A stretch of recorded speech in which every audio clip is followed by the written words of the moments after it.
우리는 유다서 20절부터 23절까지 말씀 중심으로 지난주와 이번 주에 걸쳐서 마지막 때를 사는 주님을 믿는 성도들이 꼭 지켜야 되는 신앙생활의 7가지 수칙 대해서 말씀을 상고하고 있습니다. 지난주에는 20절과 21절 말씀 중심으로 특별히 신앙 수칙 7가지 가운데 4개가 있었습니다. 이 4가지 모두는 우리 자신을 향한 수칙이었습니다. 첫 번째가 뭐였죠? 지극히 거룩한 믿음 위에 자신을 세우라 라고 하는 것입니다. 동사가 세우다라는 것입니다. 이것은 특별히 건물, 성전을 짓고 세우는 것과 관련이 있습니다.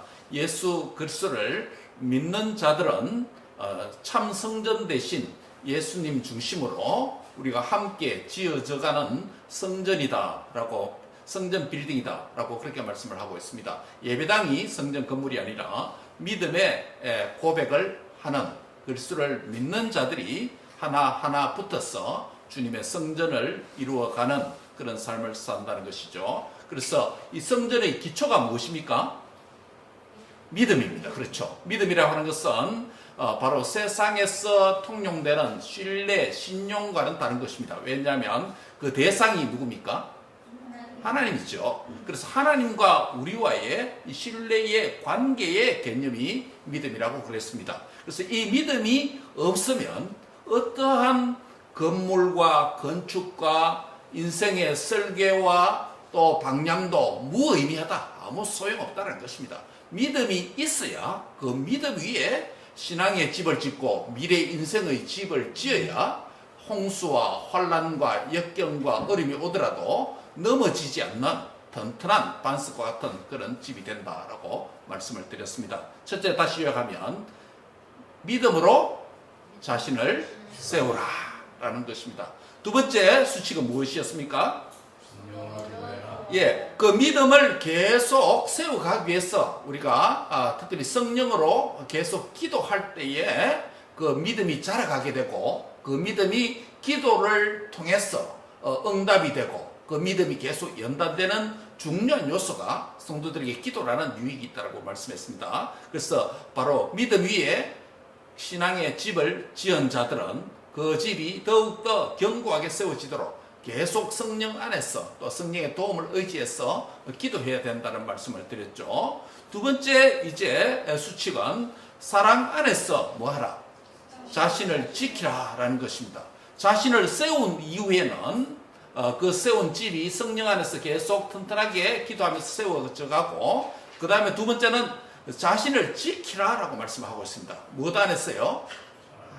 하나님의 사랑 안에서. 이 하나님의 사랑이라고 할 때는 2가지 의미로 상고했습니다. 그렇죠? 하나는 하나님이 우리를 이처럼 사랑하사, 우리가 조금 전에 찬양 부른 것처럼 그 큰 사랑, 그 큰 사랑 내 마음속에, 이 그 큰 사랑이 내 마음속에, 내 인생 속에, 내 삶 속에 충만하게 되는 하나님의 사랑받는 자녀라고 하는, 사랑받는 자라는 확신을 가지고 살아야 된다. 뿐만 아니라 하나님의 사랑받는 자들은 또한 나를 통해서 하나님의 사랑이 흘러가고 또 하나님의 사랑을 베풀 자로 사명을 가지고 그렇게 살아야 된다라고 말씀했습니다. 그것이 하나님의 사랑 안에서 자신을 지키는 방식이다라고 했습니다. 동사를 한번 보세요. 자신을 뭐하라? 지키라. 첫 번째는요, 자신을 세워라. 세워야 됩니다. 두 번째는 자신을 세웠으면 그것을 지켜나가야 됩니다. 마지막 세 번째는 무엇입니까? 긍휼을 기다리라 라고 말씀하고 있습니다. 우리 주 예수님의 그 긍휼을 기다리라, 주님의 사랑을 사모해라 라고 말씀을 하고 있습니다. 특별히 영생에 이르도록 영원한 소망에 대한 소망을 가지고 우리 주님의 그 사랑을 기다리라 라고 말씀했습니다. 그래서 바로 자신을 세우고 자신을 지키고 자신을 또 영생에 이르도록 소망하면서 긍휼을 기다리라 라고 3가지 명령을 우리에게 주었습니다. 그래서 이것을 요약을 하면 믿음이니까 믿음, 그리고 소망, 그리고 사랑. 바로 나 자신이 하나님을 향한 믿음과 소망과 사랑 안에 든든히 있어야 이 마지막 때에 승리할 수 있다라는 것입니다.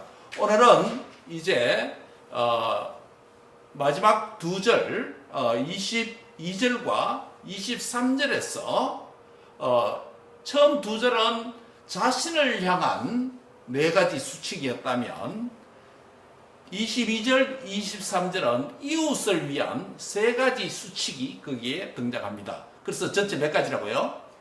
예, 7가지 수칙이 나타납니다. 자, 이제 오늘 전체적으로는 5번째죠. 전반부는 바로 자신을 돌아보는 삶이고 후반부는 이웃을 돌아보는 삶이라고 할 수 있겠습니다. 자신을 돌아볼 때도 20절, 21절에서 자신의 믿음을 돌아봐야 되고 하나님과 관계 안에 바로 믿음에 써 있는지, 두 번째는요, 자신의 소망이 뚜렷한지, 영성에 대한 소망이 뚜렷한지, 마지막 세 번째는요, 하나님에 대한 사랑이 가득 찬 삶을 살고 있는지. 믿음, 소망, 사랑을 추구하라. 누가요? 내 자신에 대한 것이니까. 그것이 20절에서 21절까지입니다. 마찬가지로 22절, 23절에서도 믿음, 소망, 사랑의 개념이 기독교의 3덕이 이웃을 향하여 그대로 또 적용되도록 말씀을 하고 있습니다. 첫 번째로 한번 볼까요? 몇 절입니까? 같이 한번 읽겠습니다. 시작. 예, 어떤 의심하는 자들을 긍휼히 여기라고 하는 말씀이 있습니다. 이것은 타인에 대한 믿음의 문제입니다. 왜요? 의심하고 있기 때문에 그렇습니다. 의심한다는 자체는 무엇입니까? 뭐가 없다는 것입니까? 예, 믿음이 없거나 믿음이 약하거나 믿음이 흔들리거나 믿음의 생활에 문제가 있다는 것입니다. 믿음은 첫 번째는 뭐라고 그랬어? 자신을 믿음 위에 세워야 된다는데 그 믿음은 누구와의 관계라고 했습니까? 하나님과의 개인적 관계입니다. 하나님과의 관계입니다. 하나님과 관계입니다. 이 믿음이 하나님과의 관계가 내 자신이 바로 서 있을 뿐만 아니라 내 주위에 있는 사랑하는 이웃들이, 가족들이 이 하나님과의 관계에 있어서 믿음이 흔들리거나 믿음이 약하거나 믿음이 아예 없거나 믿음이 부족하거나 이런 상황에 있는 자들을 그래서 본문에는 의심하는 자들이라고 부릅니다.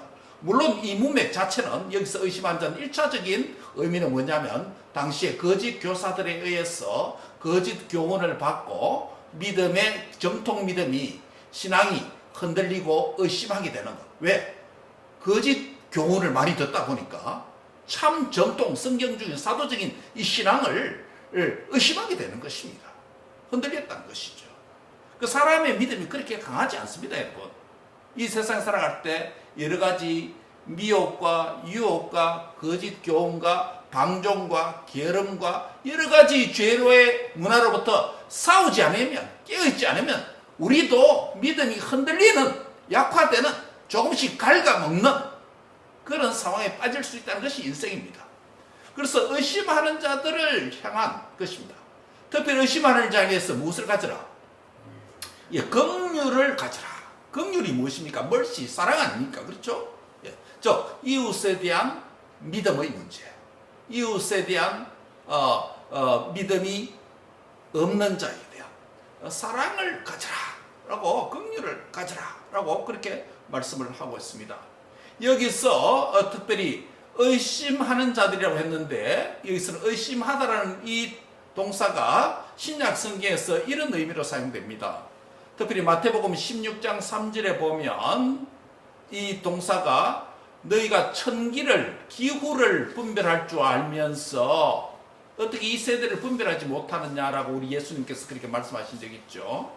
그래서 여기서 이 디아크리노라고 하는, 여기서 본문에서는 의심한다라는 의미로 회계 동사로 사용되었지만 또 다른 의미는 분별하다, 분간하다라는 의미로도 가능합니다. 그래서 사도행전 15장 9절에 보면 믿음으로 저희 마음을 깨끗이 하사 저희나 우리나 분간치 아니하셨다, 차별하지 아니하셨다 할 때 분별, 천기를 분별하다 또는 차별하다 이런 의미로도 사용됩니다.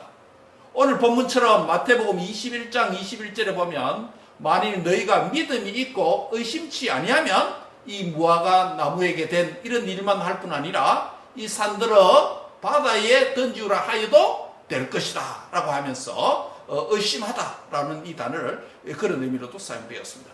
요약을 하면 오늘 본문에 사용되는 의심하는 자들이라고 하는 것은 첫째는 하나님에 대한 성경 말씀 진리에 대한 믿음이 없거나 약화되거나 흔들리는 자를 가리키고, 또 하나는 이 동사가 분별하다, 분간하다는 이런 의미도 갖고 있기 때문에 도무지 하나님의 뜻을 분별할 줄 알지 못하고 세상 속에서 살다 보니 여러 가지 거짓 교훈과 세상의 문화와 자기의 교만과 또 세상 방식이 우리를 침범하여서 우리가 도무지 판단할 수 없는, 분간치 못하는, 분별할지 알지 못하는, 주님을 예배하고 사랑하고 사명을 감당하는 이 삶에 대해서 분간하지 못하고 세상 방식대로 살아가는 그런 상태에 있는 자들 향해서 의심하는 자들이다,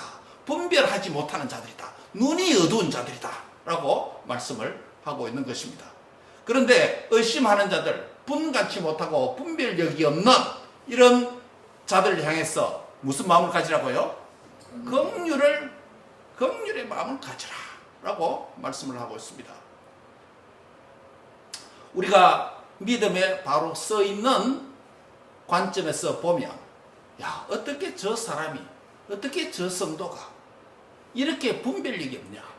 어떻게 이렇게 분간치 못하느냐? 어떻게 어린아이와 같느냐? 어떻게 믿음이 약하냐? 어떻게 믿음이 이래 없느냐? 어떻게 믿음이 흔들리느냐? 이렇게 판단하고 비난할 수도 있습니다. 그런데 오늘 본문은 의심하는 어떤 자들을 긍휼히 여기라. 바로 하나님의 인내와 사랑의 마음을 가지고 주님이 우리를 향하여서 참으시고 기다리시고 인내하시고 긍휼의 마음을 가지셨듯이 우리도 의심하는 자들을 향해서 긍휼을 베풀어야 된다. 긍휼의 마음을 가지고 섬겨야 된다 라고 말씀을 하고 있는 것입니다.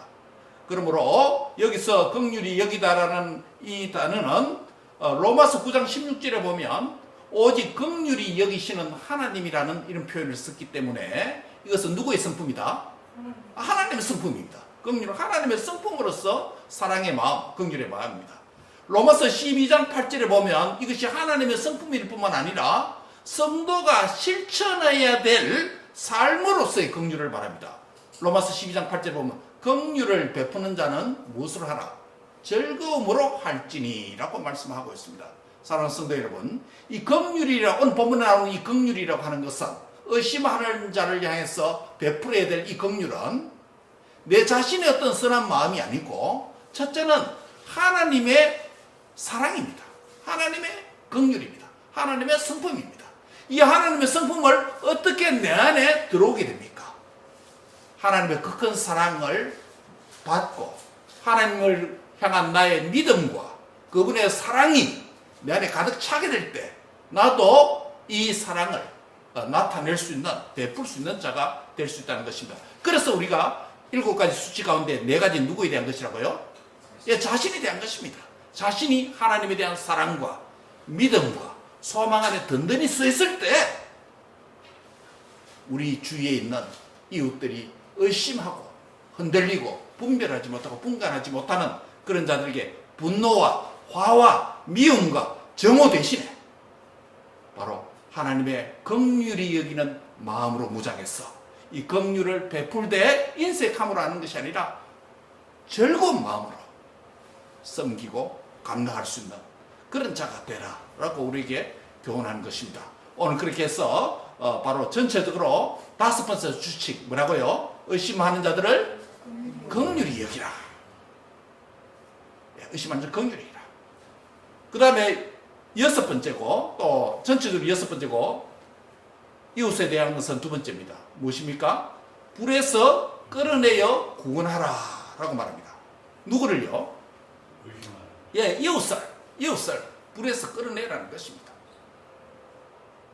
여기서 끌어내어 구원하라고 하는 이 말은 기독교 구원의 전형적인 하나님의 구원을 나타내는 대표적인 단어입니다. 그런데 이 구원을 할 때에 끌어내어서 구원을 받게 할 때 어디서 끌어내라고 했습니까? 불에서 끌어내라고 말합니다. 불에서 끌어내라. 왜 여기서 갑자기 불이 나올까요? 유다는 이 본문을 기록할 때 그의 마음속에 두 가지 이미지가 있었던 것 같습니다.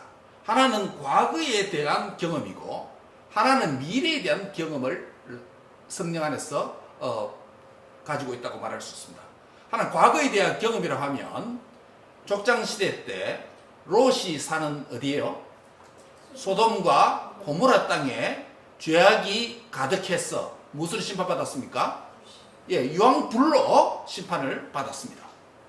불로 심판을 받았다는 것이 성경의 신구약을 통틀어서 거의 없습니다. 그렇죠? 대표적인 게 바로 과거의 경험. 물론 유다가 경험한 것은 아닙니다. 유다 시대 때 구약 성경을 읽을 수 있는 상황이 되었기 때문에 바로 과거 족장들이 경험했던 그 경험에 불심판의 하나님의 경험을 상기하게 되었다고 말할 수 있습니다. 또 하나는 미래적인 것입니다. 물론 유다가 또 경험한 것도 아닙니다. 과거 경험도 유다가 직접 경험한 게 아니고 초대교회가 직접 경험한 거 아닙니다. 족장들이 경험했던 것이고, 두 번째는요, 미래 경험입니다. 이것은 무슨 경험입니까? 지옥의 불심판을 가리킵니다. 지옥의 불심판을 가리킵니다. 모두가 심판입니다. 무엇으로요? 불로 심판입니다. 물에서 끌어내라 하면 홍해 바다에서 끌어내고 뭐 이런 말도 될 수 있는데 왜 불을 언급했을까요? 유다의 마음속에는 소돔과 고모라의 그 불심판이 비참했다는 것입니다. 불로 심판하면 그냥 싹 타는 것입니다. 싹 타는 것입니다. 소돔과 고모라의 불심판은 완전 소멸되는, 태워서 소멸되는 불심판이었다면 미래에 경험하게 될, 믿지 않는 자들이 경험할 지옥의 불심판은 소멸의 불심판이 아니고 무엇입니까? 예, 영원한, 타지 않는, 그러나 영원한 고통의 불심판이라고 말할 수 있습니다.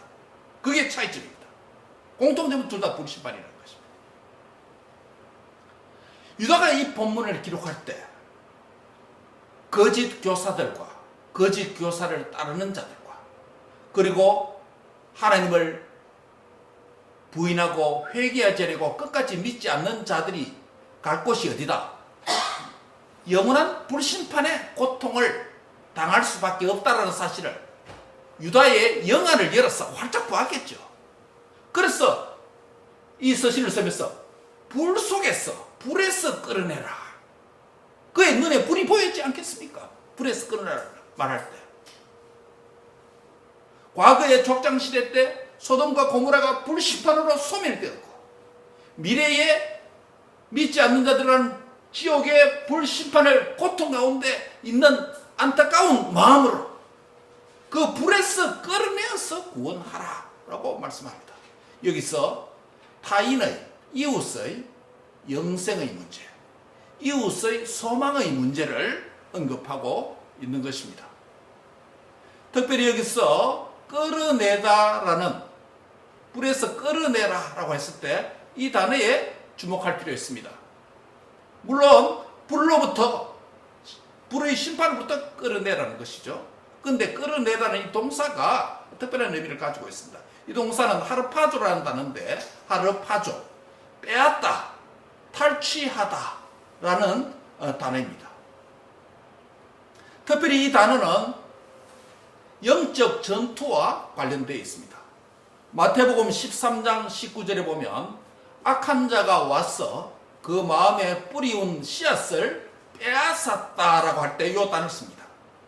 그래서 길가에 뿌린 씨앗이 악한 자가 와서 먹어버리니까 그 복음의 씨앗이 싹이 납니까? 못 나는 것입니다. 즉 씨 뿌리는 비유 가운데서 길가에 씨앗을 뿌렸을 경우에 그 마음밭이 딱딱한 길처럼 이런 상태에서 말씀을 듣고 받을 때는 악한 자가 와서 먹어버리기 때문에 그 말씀이 그 사람에게 아무런 유익을 주지 못합니다. 왜요? 뭐 때문에 그렇습니까? 그 마음에 뿌려진 복음의 씨앗, 말씀이 누구에게서 빼앗아 버렸다고요? 악한 자가 와서 빼앗았다 라고 사용합니다. 바로 오늘 본문에서 불로부터 뭐 했다? 빼내었다라고 할 때 여기서 빼앗다는 악한 자가 복음의 씨앗을 빼앗아가는, 말씀을 빼앗아가는 요 단어와 같은 단어입니다. 또 하나의 예를 들면 마태복음 11장 12절에 보면 세례 요한 때부터 지금까지 천국은 침노를 당하나니 침노하는 자는 뭐한다? 빼앗느니라 라고 말합니다. 하나는 부정적 의미로 사용했고 하나는 긍정적 의미로 사용했습니다. 부정적 의미는 무엇입니까? 복음의 씨앗이 뿌려졌는데 하나님 말씀을 들었는데 그 복음을 받는 사람의 마음이 기갈하고 마음이 부드러운 흙과 같이 옥토가 되지 않고 마음이 딱딱한 마음에서 하나님 말씀을 들으면 그 말씀이 아무런 유익이 없다는 것입니다. 그 말씀을 들었으나 악한 자가 와서 그냥 빼앗아 가버립니다. 이게 부정적 의미로 사용했고 긍정적 의미로 빼내면 뭡니까? 천국은 침노를 당한다. 천국을 하나님의 선물로 받지만은 이것은 영적 전투와 같아서 전쟁하는 자와 같이 싸워서 이겨야 천국을 빼앗는다, 침노를 할 수 있다라고 그렇게 말하는 것입니다. 요약을 하면 불로부터 만다, 끌어낸다라는 요 동사는 빼앗다, 탈취하다, 타르파조라는 동사인데 그리스도인의 영적 전투와 관련되어 있습니다.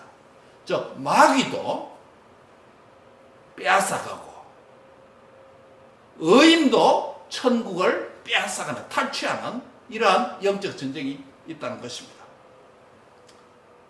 사랑하는 성도 여러분, 구원은 영적 전쟁입니다.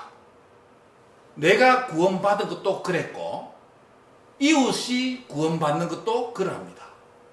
믿지 않는 한 사람이 복음을 듣고 구원받는 일은 물론 하나님은 은혜로 생각하면 쉽지만은 우리 인간 편에서 너무나도 어려운 일입니다. 중요한 일입니다. 가치 있는 일입니다. 그만큼 힘듭니다.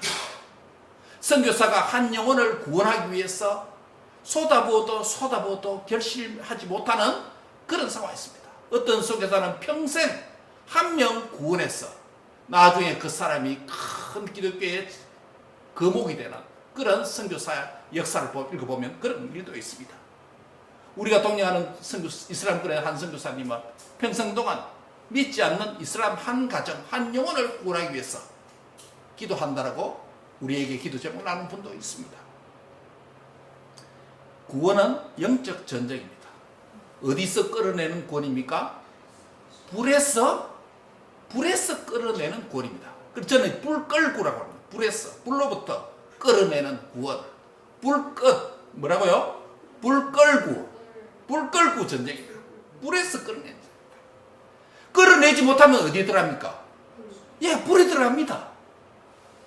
소멸되는 게 아니고 이제는 지옥의 불에서 영원한 고통을 당하는 것입니다. 그걸 선교사가, 그걸 그리스도인이 영안을 열고 믿지 않는 영혼을 바라보면서 그걸 봐야 된다는 것이에요. 유다가 이 본문을 쓰면서 불에서 끌어내어서 구원하게 하라 이 이야기를 할 때 믿지 아니하고 복음을 대적하고 거짓 교훈에 따라 살아가고 세상 속에서 주님을 부인하고 살아가는 그 영혼을 바라볼 때 그들의 종말이 결국 뭐다? 영원히 꺼지지 않는 지옥의 불의 고통에 들어갈 그 장면을 유다가 보면서 영안을 뜨고 보면서 성령의 영감 안에서 이 본문을 기록하지 않았겠습니까?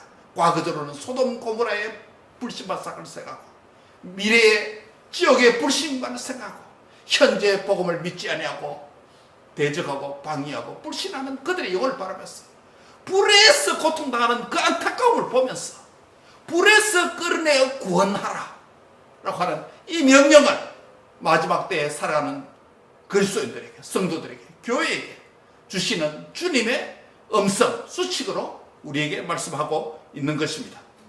악한 자도 빼앗기를 힘씁니다. 그렇죠?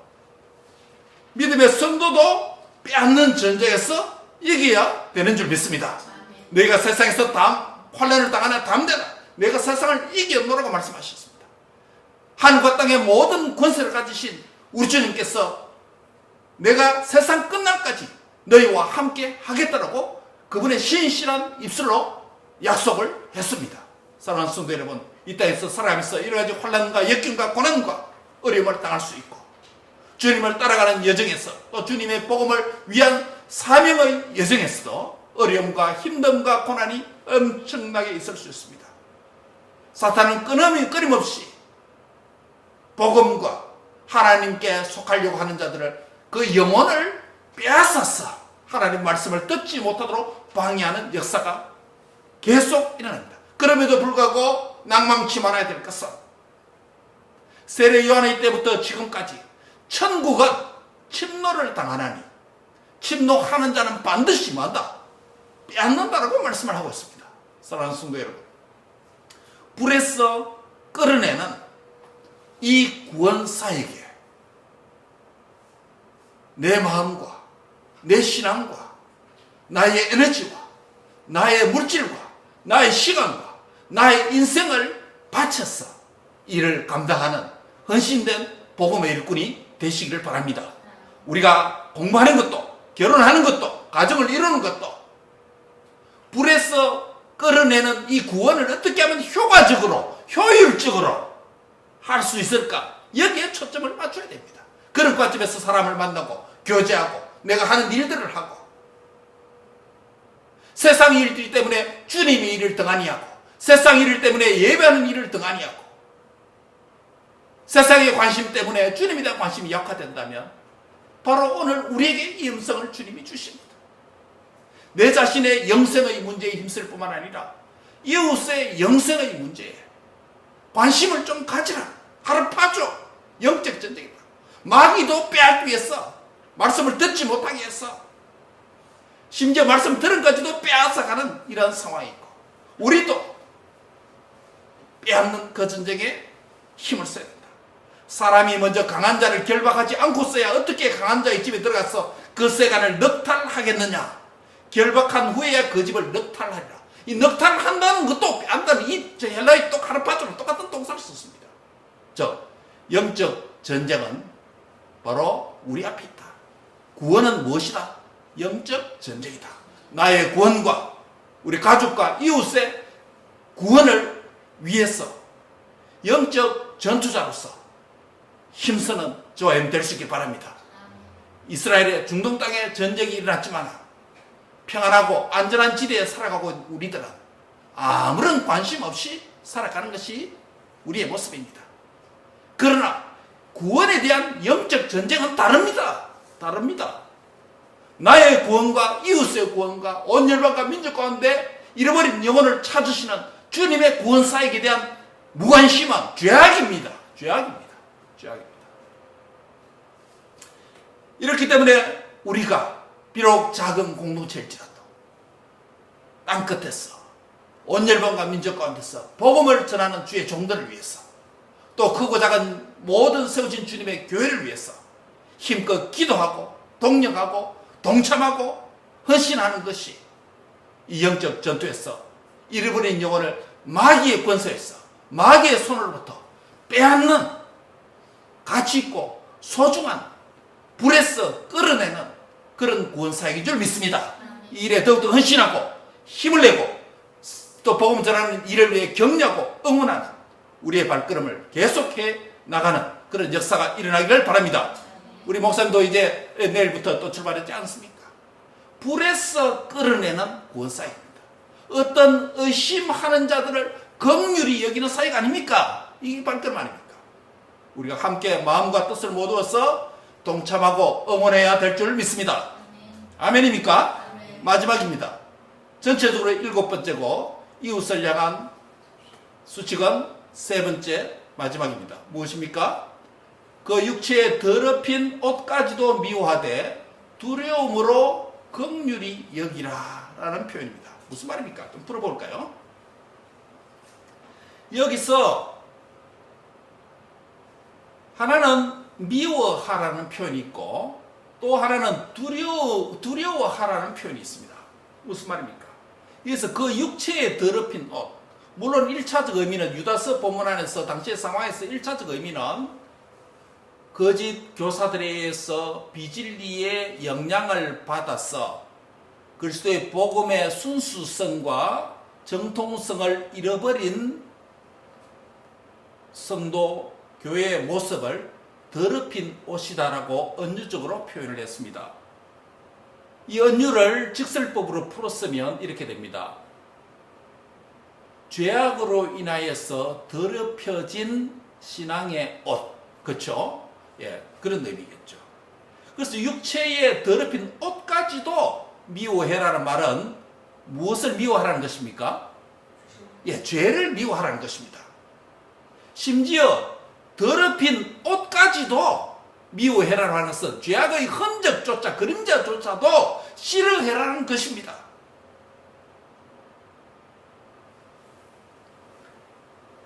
이 본문의 정확한 유다가 이 본문을 쓸 때 구약의 한 본문을 에코하고 있습니다. 반영하고 있습니다. 어떤 본문이냐면 스가랴서 3장 4절 5절에 보면 대제사장 여호수아가 등장합니다. 여러분 유다 백성들이 범죄해서 바벨론 포로로 잡혀갔잖아요. 그래서 돌아온 포로 후기 공동 70년 후, 약 70년 후에 포로 후기 공동체가 돌아옵니다. 그렇죠? 그 지도자가 누굽니까? 대제사장 여호수아 있죠. 예, 또요 스룹바벨 있죠. 그렇죠? 예, 그 왕 여호야긴의 후예가 되는 그렇죠? 스룹바벨 있잖아요. 총독, 스룹바벨 총독을 세우고 대제사장은 여호수아입니다. 그리고 에스라 느헤미야도 뭐 계속 이렇게 지도자로 오죠. 특별히 스가랴서 3장 4절 5절에 보면 대제사장 여호수아가 더러운 filthy cloth, garment, 더러운 옷을 입고 천사 앞에 서 있는 모습이 나타납니다. 그러면서 천사에게 말합니다. 더러운 옷을 벗기라. 하나님께서 천사에게 대제사장 여호수아가 입고 있는 더러운 옷을 벗기라 라고 말합니다. 그러면서 여호수아에게 하나님의 말씀이 임합니다. 뭐냐면 내가 내 죄악을 제거하여 버렸으니 내 아름다운 옷을 입어라 라는 말씀이 스가랴서 3장 4절 5절에 기록되어 있습니다. 무슨 의미입니까? 유다 공동체가 죄악의 결과로 멸망하고 바벨론의 포로로 잡혀갔다가 하나님 은혜로 고레스 왕의 칙령에 의해서 예루살렘으로 다시 귀환했습니다. 그러면 하나님의 은혜고 회복이고 구원이지 않습니까? 그런데 왜 대제사장 여호수아가 더러운 옷을 입었다고 말합니까? 이것은 상징적입니다. 죄악에 대한 상징적인 옷입니다. 근데 죄값을 치르고 포로생활을 마치고 돌아왔는데 왜 여전히 더럽다고 말합니까? 포로로 잡혀가서 포로 기한은 다 채웠지만은 이제 예루살렘에 돌아와서 하나님을 전심으로 찾고 지난날의 조상들과 자신들이 범한 죄를 진심으로 회개하고 이제는 오직 하나님 중심으로 말씀 중심으로 순종하면서 살아야 되는 그런 포로 공동체가 되어야 될 것을 말씀하시면서 대표자인 대제사장 여호수아가 더러운 옷을 입고 하나님 앞에 서 있는 모습을 환상 가운데 보이도록 했습니다. 그래서 하나님은 천사에게 그 대제사장이 더러운 옷을 벗기고 깨끗이 물로 씻어서 새 옷을 입혀라.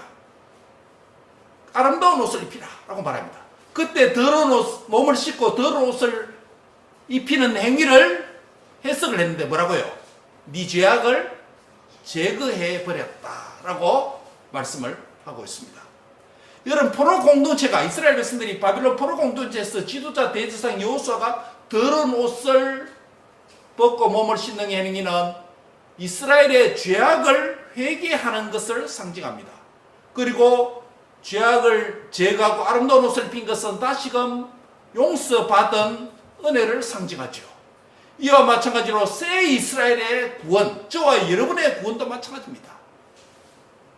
주님 앞에 나와서 자신의 죄를 고백하고 회개함으로 즉 더러운 옷을 벗어버리고 깨끗하고 아름다운 누구의 옷을 입습니까? 우리 주 예수 그리스도의 의의 옷을 덧입고 하나님으로부터 의롭다라고 하는 칭의의 구원의 은혜를 받는 줄 믿습니다. 그래서 죄를 미워하되 이 더러운 옷의 이미지가 스가랴에서 본문에서 왔던 것처럼 구원받은 성도는 죄를 미워하는 삶을 살고 심지어 다른 사람의 죄로 더럽혀진 그 옷까지도 미워하라, 싫어하라. 세상에 살아면서 세상의 다양한 죄의 영향을 받지 말고 그 죄를 세상 사람 다 지으니 나도 해도 괜찮다라고 중립화시켜서 따라가지 말고 그 정도쯤이야라고 방심하지 말고 그 더럽힌 옷까지도 뭐하라? 미워하라는 겁니다. 죄의 그림자를 밟지 말라는 것입니다. 내 자신이 그것으로 인해서 더러워질까 두려워하라는 것입니다. 나는 가만히 괜찮다. 아니고 나는 얼마든지 넘어질 수 있다는 것입니다. 두려워하라는 것입니다. 따라합시다. 죄를 두려워하라. 오염될까 두려워하라는 것이죠. 그런데 여기는 또 한 가지 말씀이 있습니다. 죄를 미워하고 오염될까 두려워하되 뭐하라? 사람은 뭐하라? 사랑하라. 긍휼히 여기라는 것입니다. 사람은 사랑해라. 세상에 살아가는 죄인들 그들의 더럽힌 죄악의 옷까지 흔적까지도 미워하고 싫어하고 그것이 나에게 전염되고 오염될까 싶어서 내 자신을 두려워하고 그렇게 하되 그 사람은 뭐 하지 말라? 미워하지 말고 사랑하라는 것입니다. 흔히 우리가 말하죠. 죄는 미워하고 뭐하는 사랑해라? 사람은 사랑하라. 이 말씀이 여기에 그대로 있는 것입니다. 그러므로 우리는 죄에 물들지 말고 죄에 물들 것을 염려하고 두려워하고 그러나 이웃은 사랑하라. 이웃은 긍휼히 여기라 라고 말씀을 하고 있습니다. 말씀을 요약합니다. 오늘 이웃에 대한 세 가지 수칙이 우리에게 있습니다. 첫째는 무엇입니까? 의심하는 자들을 긍휼히 여기라. 이웃의 믿음의 문제입니다. 이웃의 믿음의 문제입니다. 이웃의 사람이 그것이 나의 지인이든 가까이 있는 자이든 친지든 가족이든 정말 동료든 약한 믿음, 흔들리는 믿음, 없는 믿음, 대적하는 믿음 그런 자들에게 우리는 낙심하거나 정오의 대상으로 여기지 말고 불쌍히 여기라. 알지 못해서 저렇습니다. 스데반과 우리 예수님의 기도가 그렇죠. 저들이 알지 못해서 주님이 저렇게 대적하고 부인하고 방해하는 것입니다. 우리를 무시합니다. 신앙을 무시합니다. 하나님을 무시합니다. 알지 못해서 그러는데 알지 못해서 우상을 숭배하고 알지 못해서 저렇게 분간치 못하고 알지 못해서 분변치 못하고 알지 못해서 주님을 믿지 않고 대적합니다. 그러나 그것 때문에 내가 아파하거나 상심하거나 절망하지 말게 하시고 타인의 믿음 없음을 불쌍히 여기는 마음 주시옵소서. 이것이 참 성도가 이웃에 대한 믿음 없는 자들에 대한 태도 지켜야 될 자세라는 것입니다. 이웃의 믿음의 문제에 대한 관심을 가지라는 것입니다.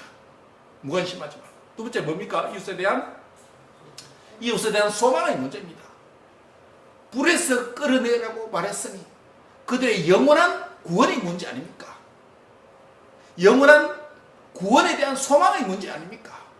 영원한 구원에 대한 소망이 없기 때문에 이 땅의 삶이 전부인 줄 알고 그렇게 사는 것 아닙니까? 타인의 소망의 문제, 영생의 소망의 문제에 관심을 가집시다. 어떤 관심으로 표현이 됩니까? 불에서 끌어내는, 내가 관심 갖지 않으면 그들은 불심판을 당하고 영원한 고통에 빠질 수밖에 없다. 불에서 끌어내는, 불 끌고 영적 전쟁이라는 것입니다. 내가 불에서 끌어내는 그 일을 한다면 악한 마귀도 빼앗는 그 전쟁에 함께합니다. 그러나 낭망하지 말아야 될 것은 하늘과 땅의 모든 권세를 가지신 그 주님이 저와 여러분과 세상 끝날까지 함께하여서 택한 자녀들을 구원하는 데 실패함이 없이 온전히 구원하게 하실 줄 믿습니다.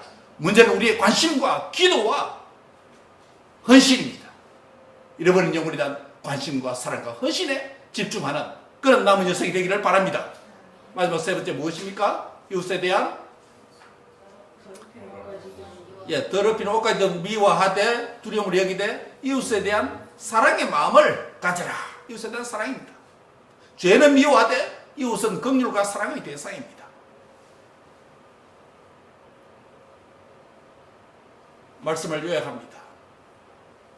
마지막 때를 살아가는 성도의 7가지 수치, 4가지는 앞 두 구절에서 20절, 21절에서 나와 있는 것처럼 자신에 대한 것입니다. 자신을 향한 수치입니다. 첫째는 믿음 위에 자신을 집을 세워라. 믿음 위에 세워라. 이 믿음이 없으면 안 된다. 두 번째는 무엇입니까? 그 믿음이 자라갈 수 있도록 성령 안에서 계속 기도해라. 그 안에 포함되어 있고, 두 번째는요, 사랑 안에서 자신을 지키라. 사랑 안에서 지키라. 내가 약할 때나 강할 때나, 내가 우울할 때나 함께 있을 때나 기쁠 때나, 나는 여전히 하나님의 사랑받는 자녀이고 나는 여전히 사랑을 베풀 사명을 가진 자다. 사랑 안에서 자신을 지키라. 세 번째는요, 소망이다. 내가 영생에 대한 소망을 기다리는 자로 살아라.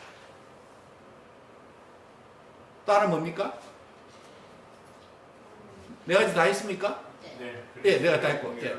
그래서 그건 마지막에 뭡니까? 이제 자신을 향한 다음에 이웃을 향한 3가지입니다. 첫 번째는요, 이웃에 대한 이웃에 대한 믿음 약한, 믿음 없는 자에게 관심을 가져라. 이웃에 대한 믿음의 문제. 두 번째는요, 이웃에 대한 불에서 끌어내는 구원의 문제, 구원에 대한 소망의 문제. 세 번째는요, 이웃에 대한 사랑 문제. 죄는 미워하되, 그 사람의 죄는 미워하되 사랑과 긍휼이 대성을 얘기라. 우리 주님께서 유다를 통해서 마지막 때에 꼭 필요한 그리스도인이 자신의 믿음을 지키고 이웃에 대한 사명을 감당하기 위해서 하나님 사랑과 이웃의 사랑에 대한 7가지 수칙을 우리에게 주셨으니 이 말씀을 되짚고 되짚어서 남은 세월 이 수칙에 얽매여서 힘쓰는 저와 여러분 될 수 있기를 바랍니다. 이 말씀의 지도대로, 맵대로, 내비게이션대로 잘 따라가면 승리할 줄 믿습니다. 기도하겠습니다. 하나님 아버지 감사합니다. 오늘 우리에게 유다의 말씀을 통해서 마지막 때에 성도의 7가지 수칙에 대해서 말씀을 하여 주심을 감사합니다.